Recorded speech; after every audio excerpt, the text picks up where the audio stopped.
So we talked about the first part we did on Monday. On Monday, we talked about the fact that when there's trouble, it's not always a bad sign. Sometimes we see it as a good sign that it's before God makes things good, He's got to make things bad. And if you see bad things coming, you should strengthen yourself and don't think that HaKadosh Baruch Hu has abandoned us and we should abandon HaKadosh Baruch Hu, but rather that the people who've abandoned Hashem, when the good stuff will come, they'll be missing out. So this is almost like the run-up to the time for what we call Iknisot the Mashiach, the birth pangs of Mashiach. And that takes us up to where we are on page 71, and the third last paragraph on 71. Is that correct? Did I don't think they only know. Did we not do? I'm quite sure we did. Did we not do the Maral, the Nitzach Yisrael? I'm quite sure we did. I believe we're also. I believe we're up to 96 in English. Yeah. Okay. I'm quite sure. Yes, for sure. So we're 96 in the English and we're on 90 and 71 in the Hebrew. Guaranteed. Not guaranteed. Right, nothing is guaranteed, but this is it. So the chicken and the egg. The chicken and the egg. So the basic point of the chicken and the egg was the chicken grows as the egg yolk deteriorates, which is really true because we know the egg yolk is what's supporting the chicken. So when the chicken finally gets out of the egg, there's no egg that's left. So before the chicken can be born, the egg has to decay. So you can draw the analogy, before Mashiach will come, things will get really bad. Okay? Fascinating. What's even more fascinating is the egg tooth that the chick has in order to knock itself out of the egg, and that falls out. It has a tooth. How does it get out? How does a bird get out of the egg? Beak. It has a beak, but it also has a tooth that's built on that's hard enough to kind of knock itself out of the egg. And then it falls off. Like right away. Yeah. It's like, that's the way it is. Okay. Anyways. That's funny. So having said that, chicken with teeth. One tooth. Think of it just as like a hammer to get out, because the egg is actually the egg is very hard, right? The egg is extremely hard. The egg is a very hard type of, and it's built as a cylinder, which gives it additional strength, especially on the edges. Yes. The Gemara, I'll just say this, Gemara Masechet Be'ah talks about the fact of using an egg to support a bed. You had 4 legs on the bed, 1 leg is too short. What are you going to do to keep it from standing up? Put a phone book on it. You put a phone book on it. Before they had phones, what did they do? So the Talmud says you could use an egg for it. So I once... you can put it up. And it won't break. This is a raw egg, not a hard-boiled egg. No, but still. Right, because of the tensile strength, right. Yeah. So I actually once had Dr. Honig, who lives in the B'nai Torah area. You know Dr. Honig? Eli, right? Who's a professor of physics. He once had a kid do an experiment about forces, and he told me that actually they decided that it would work with 4 eggs. If you had a bed post with 4 eggs, the amount of weight that a person would normally exert on the bed would work if you had 4 eggs. They didn't think the Talmud's suggestion of 1 egg alone would work, but 4 eggs would hold up a bed. Like 1 on each post, No, 4 on 1 post. I see. 3 posts are okay. You got 1 post that you need to support by an inch and a half, 2 inches. You put 4 eggs equally spaced around the 1 leg. It would actually stand. It wouldn't break. Eggs then. Maybe the eggs were bigger or smaller, whatever it was. They used to say the same thing in Morocco about swordfish, whether it was kosher or not. They say that because they has to have scales and fins. Yes. What does it have to do with eggs? No, you were talking about teeth. The tooth. Oh no. So they say that when they take out the swordfish out of the water, the scales fall off. The scales fall off. Right, I know. Which is very weird. Right. It's a big machloket. No, it's a big machloket. It's a big machloket. Don't try this at home, okay? I know I've heard this, but it's really not accepted all around the world. So that's also the idea. The end of Esav is Yaakov. The end of Esav is Yaakov? No, it means before. When Esav finishes. Right. Yaakov, Correct. Okay. Rav Yavot Tzayir at the end. Yes. Well, that's really what it means. We're coming to the time of Mashiach. This is still Galut Edom. It's Galut Edom. And we have not yet reached that. When the Galut Edom ends, we go into ascendancy. So I want to plug for this week's newsletter. Okay. From Toronto Torah. The middle article is from Beis Halevi. Is about this. Okay. Is it on Masechet Megillah? No, I don't know. We'll have to read it. By the way, we will come in Masechet Megillah later about when Haman says, we may have seen it already. Haman says to Zeresh, his wife, he says, when the Jews go down, I go up. When the Jews go up, I go down. Right. It's called the Imala HaChareva. When they will fill in the hole. When one gets destroyed, the other one goes up. So there's a whole discussion in the Masechet Megillah, and this big piece I got is somewhere around Daf Yud Aleph and Yud Bet, about the examples where the Jews are up and their enemies are down, Esav is down, and vice versa. Okay, so another piece in Em HaBanim Smecha says, Vani limanti otam lazes. Rav Teichel says, I have another reason why HaKadosh Baruch Hu is going to bring all kinds of terrible troubles. Basically, he said, until now, the reason all these troubles were really being brought, because HaKadosh Baruch Hu wants you to appreciate when things become good, how difficult they were. So for you to appreciate is really, you see how bad it gets. So another reason he quotes from the words of the Baal Kabbalah, there's a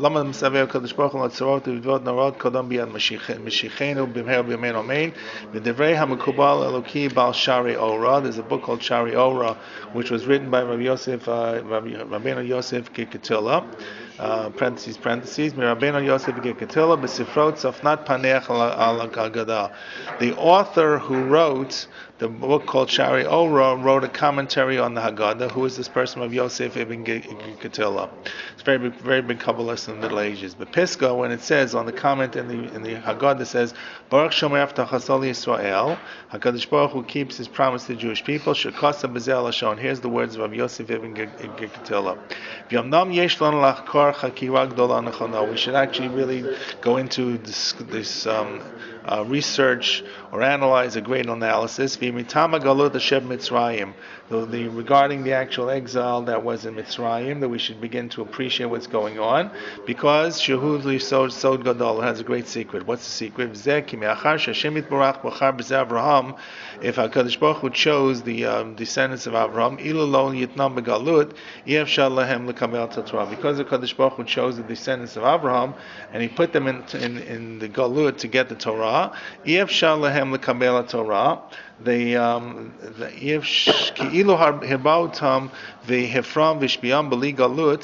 would not get the Torah if He had not given them all the travails of the Galut.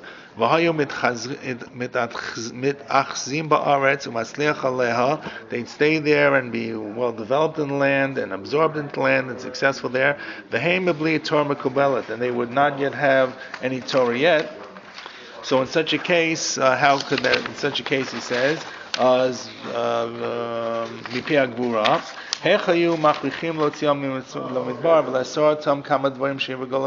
could God ever take them out? How could He force them to go out before they got the Torah and give them all these different prohibitions which the Torah says? In other words, they're living a life in Eretz Mitzrayim. If they had such a good life and you could do anything you want, and now this God comes along and says, come with me to the wilderness and I will give you a Torah. What's in the Torah? You can't eat meat, you can't eat chazar. What's in the Torah? You can't work on Shabbat. What's in the Torah? These are the prohibited relationships. So whether machalot, the foods you can't eat, ben rayot, the prohibited relationships, ben shar devarim, all the other things. So in other words, if He hadn't given them such a tough time in Eretz Mitzrayim, the God of HaKadosh Baruch Hu would have never really been able to force them or compel them to leave Mitzrayim. If someone today is prohibited to eat meat, and lishtod yayin, and a person or prohibited to drink wine, so anu mitztarim larov achar shanu murgalim bahem, where we feel very bad, we feel very sad, very upset because we used to drinking wine, we used to eating meat. So now someone's going to come along and say you can't eat meat, you can't drink wine.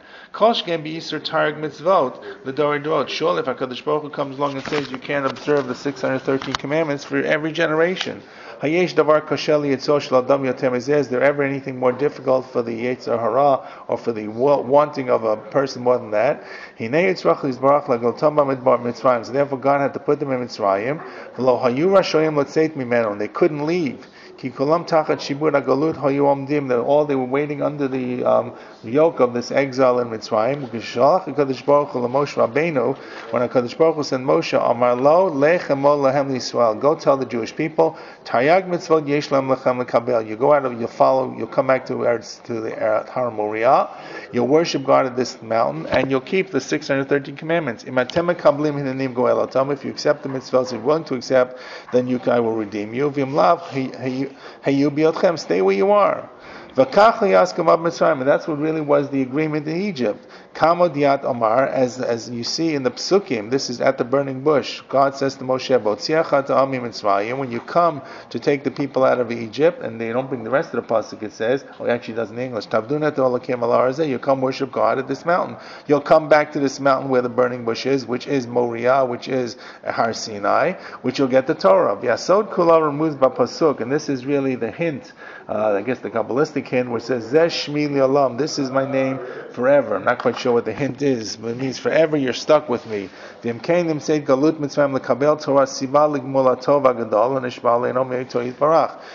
you see that the exile in Mitzrayim was the real push, really played an important role that would make an impact upon us, that we would come to get the Torah. This is what Rabbi Yosef Ibn says.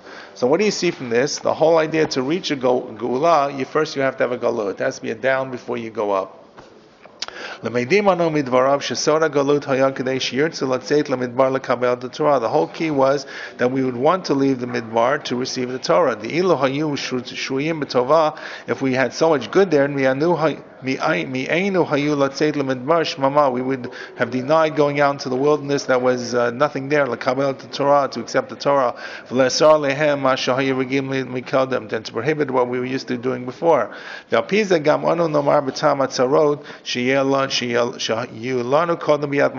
the same thing writes now Rav Teichtel regarding us. The same thing will be for us. The application nimshal for us is that before we get to the Gula, the Mashiach, we will also have tzarot. Because when we come to the final redemption, it'll be forever. It'll be Zeh Shmi Li'olam. Now the Ein Achrei Galut V'Shibur, we haven't reached the final redemption. The final redemption will be the last chapter. It'll be forever and ever and ever. So Kadosh Baruch Hu said, the Af Nefesh Achat Yisraelit and no one will get lost. No one will not be part of this final Gula. Everybody will be part of this. And you'll collect one by one, means everyone will be gathered up. And no one will be left behind. And if therefore the Gula would come between all kinds of good stuff among the nations, no one would want to go. You got it too good. It's like us. We're all here. Well, we're here mostly because we have it so good in Thorn Hill. Actually, it's really true, right? The Aliyah to Israel is always played about North America, but most of the Aliyah probably in the last 50 years really is coming from countries where Jews had it much more difficult, whether Ethiopians, whether it were Russians who felt they did not have a society that gave them what they needed and were looking for a better life. That's much more than the numbers. It happens to be the numbers of Jews who came from North America were very highly educated, highly skilled, really gave to the economy. But in terms of absolute numbers, real numbers, it was much smaller. It was not that many, right? So why? Because Baruch Hashem, I'm not complaining, we have it very good here.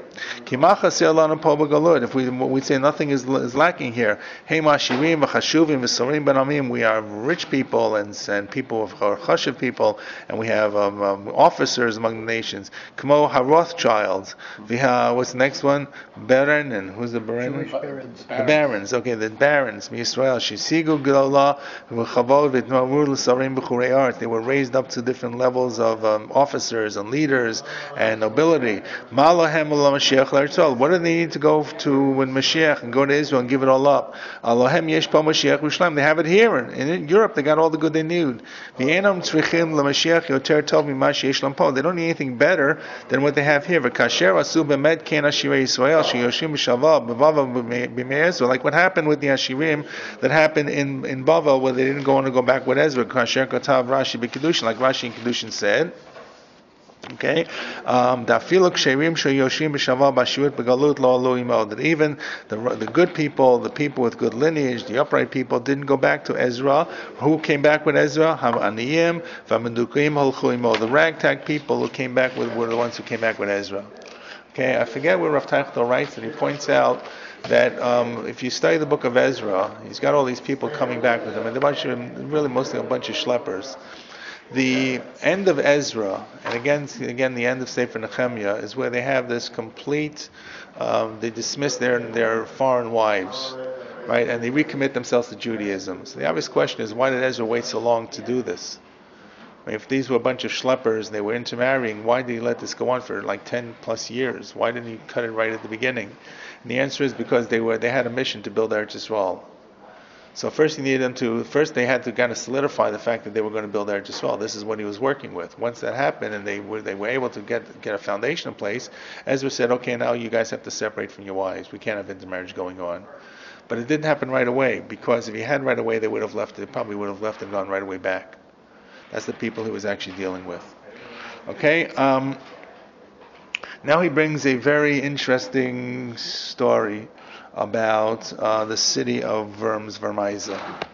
Let me just, the background to this city, the background to the story, is that there were a lot of persecutions in Germany in general in the Middle Ages, and Vermaisa apparently more than others, the city of Worms more than others.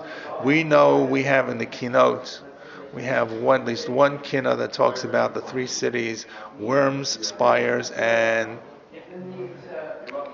Worms, Ashmira, Vermaisa, and I'm forgetting now. Okay, there's one more city which is destroyed, and the Crusader path goes right through these cities of the Rhineland. Actually, it does not go right through that. They detoured to wipe out the Jews of the Rhineland, which has an implication that the Jews who lived there in Europe needed to run away and go back probably to France or to Poland. It destroys that area of Germany, that whole area of the Rhineland, and we never really recuperate from it. That's why it becomes one of the keynote. There is an additional kina that we don't really know when it's from. It might be referring to the same period of time. It's like a kina or two before it. Usually it's one of those that we skip. But it's actually a much more graphic kina about parents killing children and children trying to hide and so forth. That's also probably referring to the same period. Vermaisa, Ashbira, Mayens. So Mayens, Spires, and Vermaisa and Worms are the cities destroyed in that kina. But apparently there was this tradition that Worms was a city that kept coming back and different persecutions happening over time. And I think if you look down below in the footnote in the English, he lists a whole bunch of pogroms that happened against the Jews in that area. Not Worms specifically only, but the whole area. You go back and forth again and again and again and again. There seems to be a number of examples of anti-Jewish persecution in Germany, or that area of Germany specifically. And it's quite a list. Okay, so at any rate, he refers to a legend that was found, a story found in Sefer Dorot. Sefer Dorot is a book of events. It was like a basic primary Jewish history book that was relied upon for a lot of knowledge at the time of what Jewish history was. We know a lot more today because history has become much more advanced, and we can study Jewish history sources and we can study contemporary sources from other cultures at the same time. But at this point, if you really wanted through the Middle Ages, through modernity, study Jewish history, you would probably use Seder HaDorot, which had event after event. And the Seder HaDorot refers to the following story. Okay, and this shows you what happens when you have it too good and you don't want to go back to Eretz Yisrael. So Lameidim Anu. V'chein hevi b'sefer Seder HaDorot. And this is found in Sefer HaDorot. Hey Alafim Shin Peis. I guess looks like this is the year 5,480. Bashmata b'sefer Masei Nisim. B'shem Sefer Masei Nisim. Found in the name of the Masei Nisim. Okay, and here's what he says: B'zeh Lashon. Rav Yusba Shimesh b'bchurato limeid b'shivat Hagon Moreno Rav Pinchas Segel Kishua Yav Beitin b'Kila Gedosha Fulda. So Rav Yosef Shamish studied in the yeshiva of Rav Pinchas Segel, who was the Yav Beitin of Fulda, and in the year V'haya Az Shnat Shin Pei, and that year was 5,380, which is equivalent to the year 1620. V'yomar b'shem Rabo, and he quoted the name of Hagon Rav Folk, Baal Machaber, the Sma, the Sefer Mitzvos, I don't remember the ayin is. Mashashchichem gzeirot bekila kedosha vermaisa yoser mishar kilot midinot. Why? This reason there's so many different gzeirot in worms. Ki bechurban bait rishon. Because in the destruction of the first base of Mikdash, Bov and the Yashvu B'Kila Kedosha Vermais, they came and settled. Some of the exiles kept going past Babylonia, moved into Europe, and ended up settling in Vermaisa. Whether this actually happened or not is a very real discussion, but what's more important is the belief of what did happen. So whether it happened or not is not as important as this tradition that it did and what they learned from it. V'yachar Klot Shivim Shoneh, after 7 years of exile were Bavel were finished, Chazru HaGolim L'Yishlayim L'Eretz Yisrael, the exiles returned. V'yelo asher hayu b'Vermais, those who were in worms, Lo Chazru L'Eretz Yisrael, they didn't return. They were very happy to stay in worms. V'katvu Yoshvei Yerushalayim L'Anshei Kila Kedosha Vermais, and the people living in Jerusalem sent to Vermaisa, Shiavo Gam Hema L'Yashei B'Eretz Yisrael, come on back to Israel, that you can be in Eretz Yisrael with the base of Mikdash. You can come to these 3 pilgrimage festivals, you come to Jerusalem and you'll celebrate it, because right now you're too far away from it. And the Jews in worms did not respond, or did not go back, did not pay attention. And they wrote back a response to the people in Jerusalem. Here's their response. You're in the big Jerusalem and we're going to stay here in little Jerusalem. We're very happy where we are, so we ain't coming. At that point, they were very well respected. They were rich, they were established, and as a result, because of this, and because of this, the Jews of Germany, when it means Vermaisa, the Jews eventually spread out and settled all around. They got many more decrees and pogroms, and that's who says that this is what is found in the Sefer Masim, Nisim, which is being quoted in the Seder Hadorot. And I want to add, what's he going to add? That perhaps it's not just Vermaisa. The whole land of Germany was like a stuck in the side of badness for Israel. All the decrees came from there. All the way from the Middle Ages all the way to the present time, we see all these decrees happening and occurring. And of course he's referring to what's happening, the decrees coming from Germany, which is really being done by Hitler at that point, because all the change that happens, the change that affects his life and really affects the life of the Jews in Slovakia, which is where Pishtian is, the Munich Pact, which was when Chamberlain came back and says, I have gotten peace in our time, when they basically gave away the Sudetenland to Germany. When that happened, even though the rest of Czechoslovakia still remained not to Germany, but that was only for a short period of time, and more importantly, it created all kinds of ripple effects upon the rest of Czechoslovakia. That's when the whole thing happened. The giving away of Sudetenland and eventually Czechoslovakia without a shot being fired really sealed the process leading to World War II and to Hitler's all the decrees that followed it, because he saw how easily he could get away with it. But where's all these decrees? And when that happened, Slovakia gets wiped out, and they send everybody up to the death camps. And Rav Teichel watches how they chip away his yeshiva, and he's able to hide in the Beis Medrash, and he's able to watch through the cracks of the windows how his town is being decimated with roundups and actions, and the people are put onto the cattle cars. He watches all this, and then he's forced to run away to Nitra. And in Nitra they hide him for a while, but then they begin to destroy Nitra, and he runs until he finally gets to Budapest, where he starts writing his name Em HaBanim. So this all happens because of whom? Germany. So al kopanim anuroim, because this we see the because the people in worms consider themselves to be self-sufficient in their countries. Therefore they got all the troubles and the gzeirot and the exiles. And the same thing happened in all the nations of the exile. Because they didn't want to go back to Israel. So therefore we get all punished by not going back to Israel. because of the greatest response or the greatest advice from the great advisors is to do what? God, who is the greatest advisor, bring his galus upon the Jewish people, because they will want to show that they will eventually want to go back to Eretz Yisrael.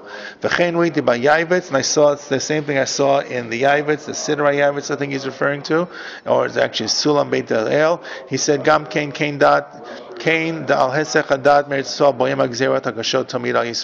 of people lose focus on going to Israel, that's why we get all the Gzerot Kashot, and this is Emet Barur Soda Galut, as I've explained to you. So therefore, in other words, all of this really is trying to tell us that because we did not go back when we could have gone back, and we are denying going to Eretz Yisrael, so then we are going punished with this terrible Galut. Okay, and now he comes to one of the famous Mishalim that he actually quotes a number of times in the Sefer. V'ata bo Baruch Hashem. And now he's referring to the statement that is said when they say to Eliezer, "Come on in." And now you, my dear writer, my dear reader, Bo Baruch Hashem, my blessed reader, come urei ki dvarim muforshim b'medrash. This is not just something happened later on. The Medrash actually talks about it in the pasuk. This is the pasuk, the safe sipur of Noach, when he sends out the dove. It says the dove came back v'nei ali zay taraf b'fiyah. So the Medrash says Yonah he siman liYisrael.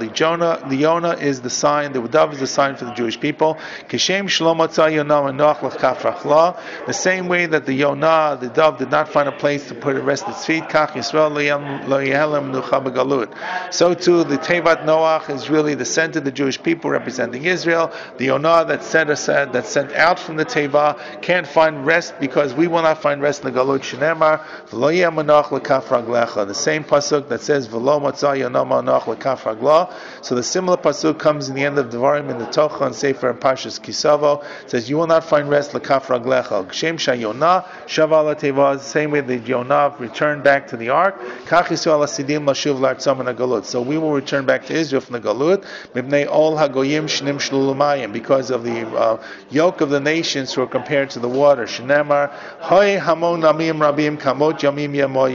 The multitude of nations are like the multitude of the water, the great waters. The noise of the nations like the noise of the waters. That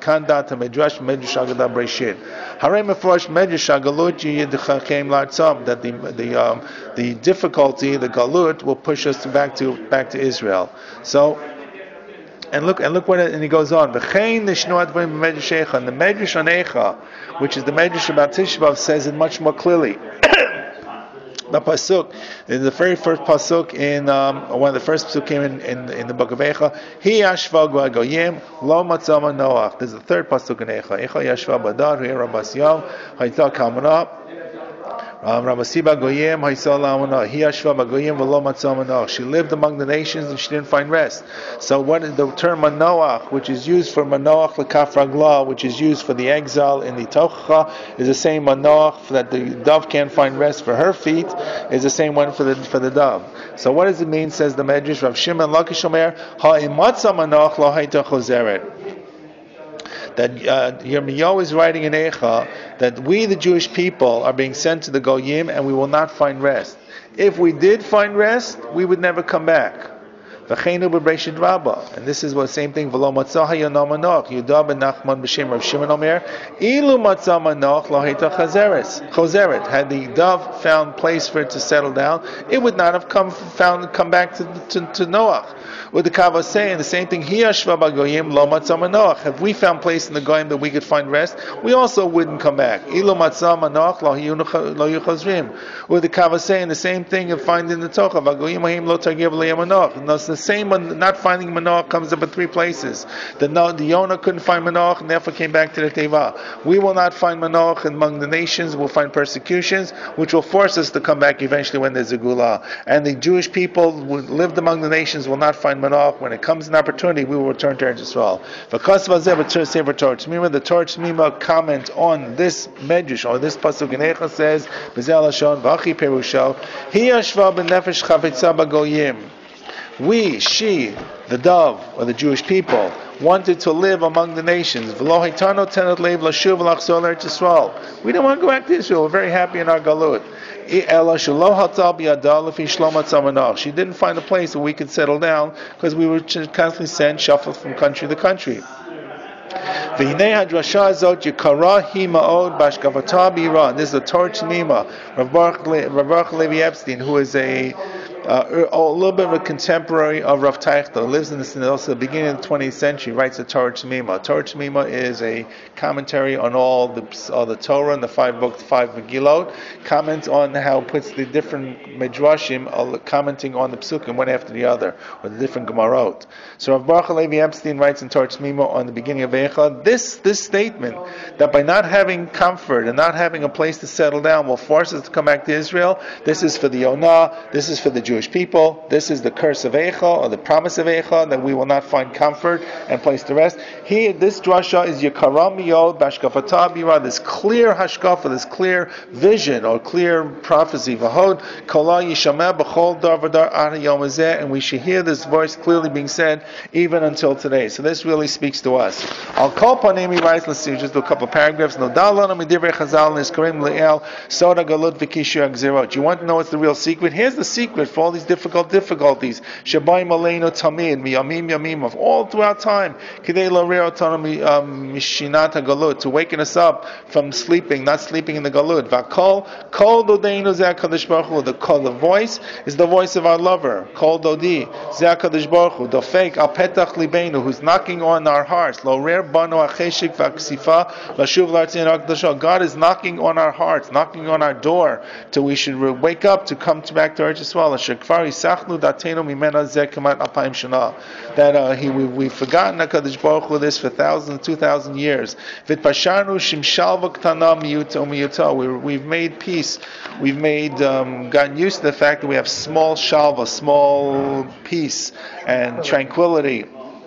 Very small and minor piece, that we live among the goyim, b'kdishas b'chichash kavod Hashem kavod umayinu v'kavod Hashem k'dosha, to the deprecation, or the deterioration of the honor for God, the honor for our people, the honor for our land. Umachanut b'chol rosho Yisrael avor nazir adashim shel aretz amim. We have actually sold out.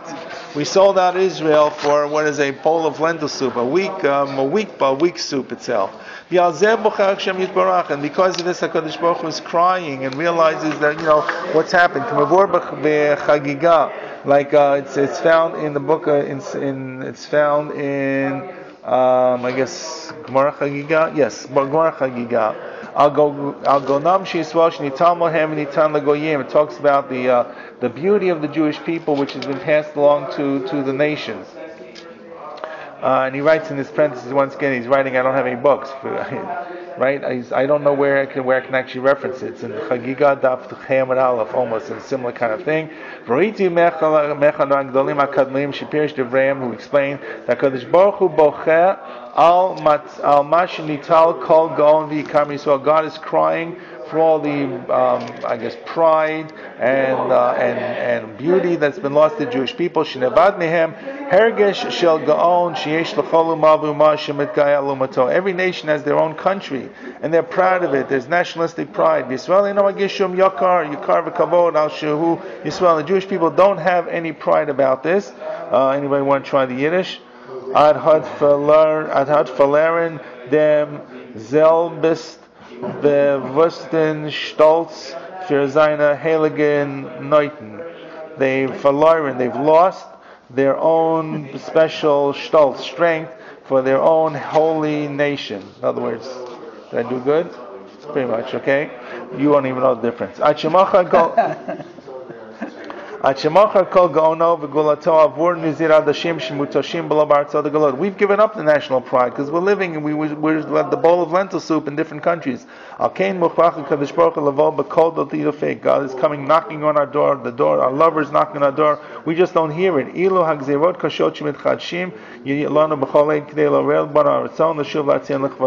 All these, we don't even see it, and they're knocking on the doors, all the different decrees that are being given to us. Faresh, and this we can explain. Let's see if we can do it till the end the way the English isn't too. Al Kazen Nira Faresh, Mamar de Katuv, Kitavol Eretz Kanash Yonin Lachem Lachuzav, and Atati Neged Surat Beveit Eretz Lachuzaschem.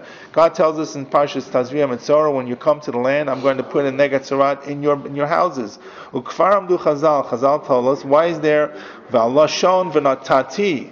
God says, I'm going to give you Tzorat. I'm going to give it to you. The Mashma B'Sorah Tova. It's like you're getting something, a good gift.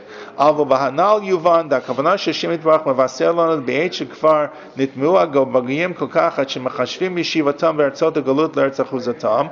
The reason it's a gift that will get Neged Tzorat, that will be cursed there, because we think that living there is going to be so forever.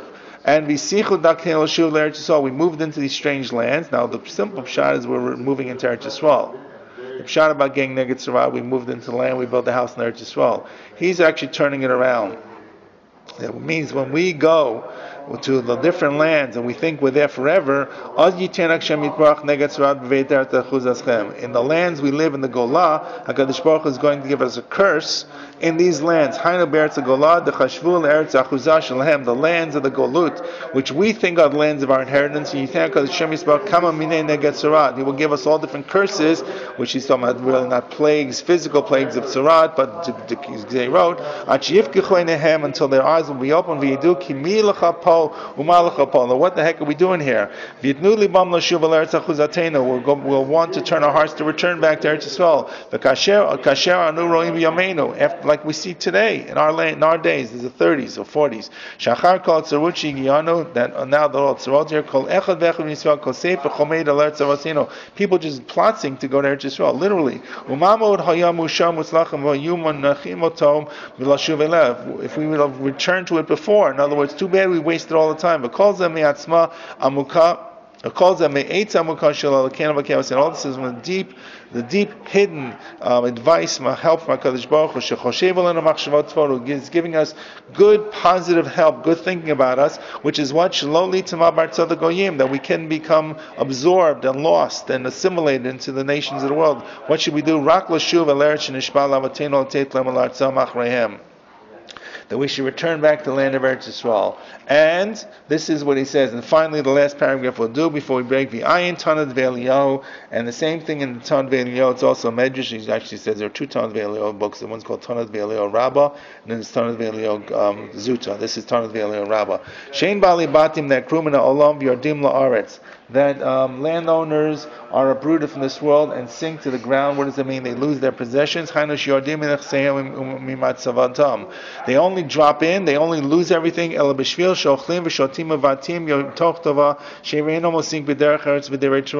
they're too busy eating and drinking and doing all kinds of good things, and they're rebelling because of Tovah. They're not involved in the Derech Eretz and the Divrei Torah. Derech Eretz are the ways, the proper ways of the land.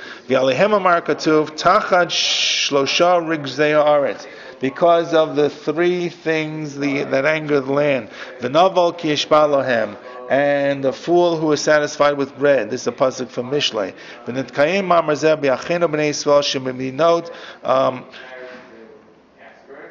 I'm trying to think what this is. Bohemia. Meron. What's Meron is Moravia. Meron is probably Moravia, which is Czechoslovakia, and Ashkenaz in Germany.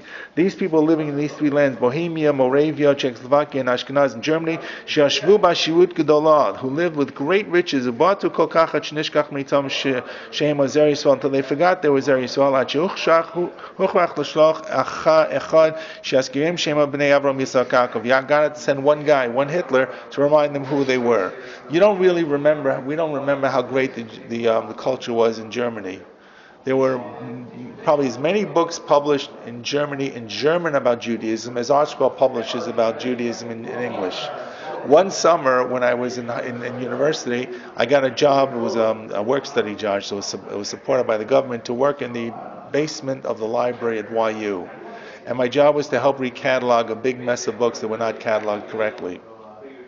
Most of the mess was caused by Israelis who had been there probably 10, 15 years before, who arranged German books by what they thought were authors when they weren't authors.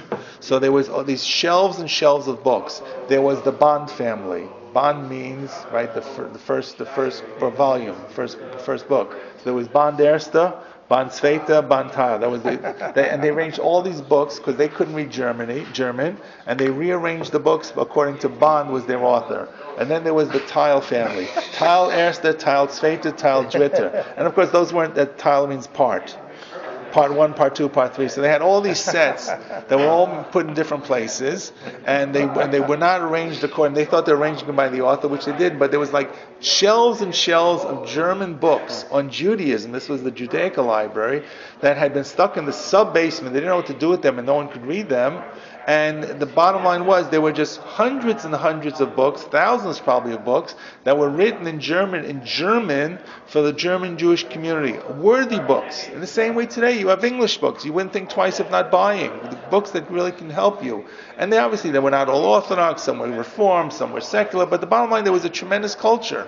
Jews had it very good in Germany. And then suddenly, boom, with the rise of Hitler, everything suddenly unraveled in an extremely quick fashion to remind us of where we should be, which is Eretz Yisrael. That's basically what he says. Okay. That will hold us till, hopefully, next week. Okay. It's interesting, he throws in one line, though, which never, about that they also gave up the Torah study. I mean, most of the time it's just in general, not being comfortable with what they have and not thinking about Eretz Yisrael, but there's just a little... Well, he might be talking about the secularization of what's going on in Europe. Rabbi Yaakov Kamenetsky once said, I heard it quoted by Rav Ruderman, who was the Rosh Yeshiva of Nei Yisrael many years ago. He quoted Rabbi Yaakov Kamenetsky, who said that if Hitler had not come to power, then within about 20 years there wouldn't have been a yeshiva baruch left in Europe. The increasing secularization, which was eating away at the fabric of orthodoxy, was like termites eating away at a house. And that's what happened was, of course, it didn't happen. Things stopped. But that's what he's referring to. People who gave up Torah as well, together with the riches that wanted to be accepted in society.